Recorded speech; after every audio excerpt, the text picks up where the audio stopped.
Assalaamu calaykum. Waa ku mahadsan tahay daawashada muuqaalkayga. Waxaa ku leeyahay afar wanaagsan, waa isku soo laabad wanaagsan iyo aragti cusub. Maanta waxaa soo bandhigay aabkii ay wada sugayseen oo ah aab aani gacanteeda ku soo saaray oo ah aab laga sameeyo lacag. Aabkan si aad u jeedin waa uu cusub yahay, waxaana sameeyay qofka kula hadlaaya hadda. Waxaanad ka samayn kartaa lacag.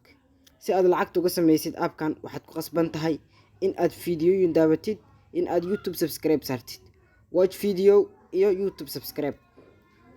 Aabkan maraba inaad si dhib leh ugala hadlo muuqaalkan kugu xiga ayaan ka soo wada hadli doonaa. Kani waa hordhac bis.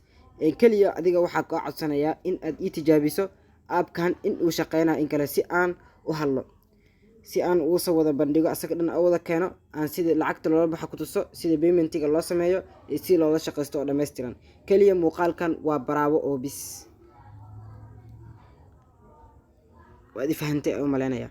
Si aad u heshid aabkan u soo degsatid waxaad ku qortaa qaybta searching-ka Dadak online aad ku qoraysaa. qaybtan Dadak online ma ku qortid searching deh. searching marka dhahdid ku sii dhif ciwaankayga oo Dadak online page ka hore u sii gal. halkaan ay ku qoran tahay aan ku calaameeyo. halkaan ay ku qoran tahay use my app ku dhifo. isla markaad use my app aad ku dhifatid wuxuu ku geey doonaa page la soo dego aapka.